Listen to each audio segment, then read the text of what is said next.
这里真是个不错的地方，对吧？我对张凡成轻声说道。是的，很不错。张凡成仿佛有些心不在焉地回答道，他的眼神时不时地望向郑维安那边。我决定再加把火。在私下交谈时，我故意提到郑维安可能有别的追求者，是个富二代。你听说了吗？那个富二代在追求维安，看来很认真的样子。我故意提起这个话题，观察着张凡成的反应。张凡成的脸色微微一变，眉头紧皱，他努力掩饰着内心的不安。哦，是吗？他试图显得不以为然，但我清楚地看到他眼中闪过的嫉妒之色。他最近不是换了包包，又戴了新的项链吗？应该是男朋友送的吧？我知道那是张凡成送的，所以故意提起。这样啊，那很好啊。他假装没有反应，又像是松了一口气。那天上班还有人送薇安花泥，很大一束很漂亮的玫瑰，大家都看见了。你也想要吗？张凡成假意扯开话题，因为花确实是富二代送的。不用啦，有你陪我就好了。我假装还是很爱他的样子，期间不乏亲昵的喂他吃东西，帮他擦嘴之类的小动作。虽然我没有看向郑维安，但我知道他一定全都看在眼里。我不断的在他们之间播下怀疑的种子，让他们的关系逐渐紧张起来。每一次的见面，我都用尽心思，让他们之间的猜忌和不信任越来越深。我期待着看到这一切会如何发展，这位富二代的追求是否能够撼动郑维安的心，让郑维安离开张凡成，或者反过来让张凡成放过我，直接去挽留郑维安。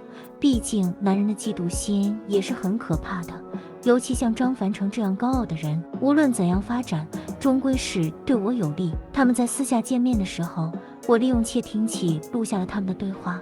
我静静地坐在房间中，听着他们的一切。你还爱他吗？小三的声音充满了不安和担忧。当然不是了，我跟他在一起只是为了钱。渣男的声音有些冷漠，却也带着一丝谎言。他到底爱不爱我？我想只有他自己知道了。那你为什么吃饭的时候还要跟他那么亲密？你不是说你不爱他吗？郑维安的声音显得有些激动，他已经忍受不住了。那是他来拉我，我总不能推开他吧？你为何不跟他分手？你不是说你爱的是我吗？他快要失控地质问张凡成。你冷静一点，我跟他结婚之后就能拿到他的财产了，到时候再离婚，我们以后的日子就好过了。渣男试图安抚他。你总是这样说，到底还要等多久？那你不也有个富二代在追求你吗？你怎么没告诉我？什么？郑维安似乎没想到他会这样说，或许是意识到说错话了。张凡成沉默了一会。好了，不要说这些了，我是真的喜欢你，你不要乱想了。我也真的喜欢你，我才会这么在意。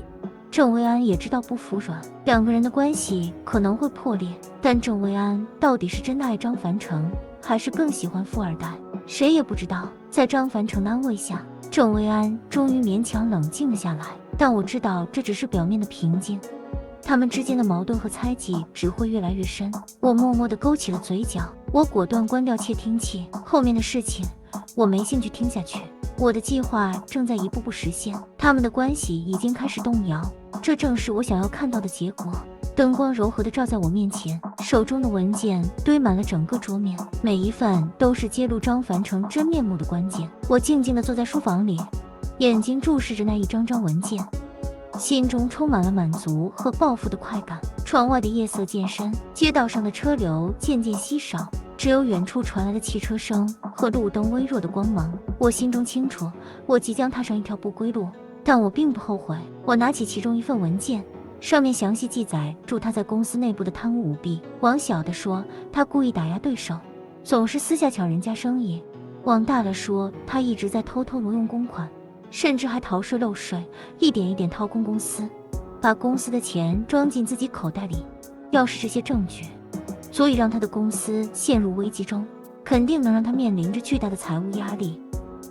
我深吸一口气，做出了以前的我不会做的决定。我悄悄地往外释放这些证据，一点一点地放出风声。我匿名将其中一些不重要的文件发送给了他的公司对手，消息很快就传开了。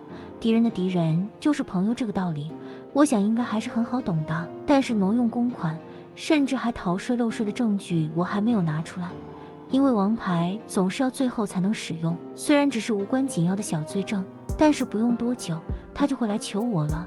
他的现金流一定会出现问题，他的高傲和自信会在我手中化为泡影。果不其然，他成了知情人士唾弃的对象，和作案也被拒绝了好几个。他要是想不出办法，他的公司就要准备倒闭。随着时间的推移，他的公司面临着越来越大的压力，他的合伙朋友们纷纷背弃了他，他失去了一切，连底都没有了。他成了众人眼中的贪婪之徒，没有人再愿意和他有任何瓜葛。这个时刻，我已经迫不及待地想要看到他失去一切的悲惨模样。我光是想象出他此刻的表情，心中不禁觉得好笑。不久之后，他来找我，希望我能帮助他渡过难关。张凡成绝望地站在我面前，他的眼神中充满了绝望和恐惧。他知道自己已经陷入了无法挽回的境地，唯一的出路就是找我求救。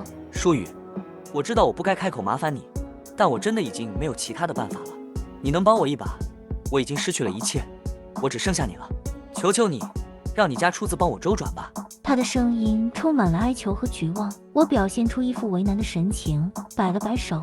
我知道你现在的处境很困难，但这件事情我必须跟我父亲商量一下，我晚几天再给你答复，好吗？他听到我的回答，立刻燃起了一丝希望，他感激地抱住我。舒雨，谢谢你，我知道你一定不会让我失望的，我等你的好消息。他的声音中带着一丝激动和感激，我表面上微笑住，但内心却感到一阵恶心。我不动声色地将他推开，然后告诉他我会尽快告诉他答案的。我早已经计划好了一切，我会让他尝到失去一切的滋味。故意晾住他几天后，我跟他确认了答案，我可以借你钱周转，但是需要你签借据。我看着他，表情坚定，他感到一丝意外，但很快就点头答应了。我把借据放在他面前，他快速签下了名字。我看着他手中的文件，心中充满了得意。在暗中，我已经把公司超过一半的股票买了下来，成功的成为了最大股东。而他永远都不会知道，一切都是我所安排的。而我是公司的最大股东，也就是现在实质的掌权者。他这个老板也只是被我捏在手心的玩物。坐在书房里，我静静地等待着下一步的行动。接下来我要做的最后一步，就是让他们万劫不复，就像当初他们对我做的那样。虽然无法让他们偿命，不过多的是讨债的方法。何况我也不想为了他们弄脏我自己的手。明明这一切都是想象中的那样，为何却开心不起来？我心情沉重地回忆起上一世的种种，一切仿佛在我脑海中重现。当时我和张凡成结婚后，生活看似美满，但实际上却是痛苦不堪。他经常找借口出差不回家，把我一个人丢在家里，对我冷暴力，这让我感到孤独和无助。更让我痛心的是，他用备孕当理由要我辞职，却在家里对我冷言冷语，还要我伺候他的母亲。后来我得知，他一直在外面约会小三，这一切都让我感到绝望和伤痛。忧郁症开始笼罩着我，我无法自拔地陷入了黑暗中。而更令我感到绝望的是，我得知自己的财产也都被张凡成用各种方式偷偷拿走，我几乎一无所有。如果喜欢今天的故事，再麻烦订阅、按赞、留言、分享，并记得开启小铃铛。这里是图说故事录，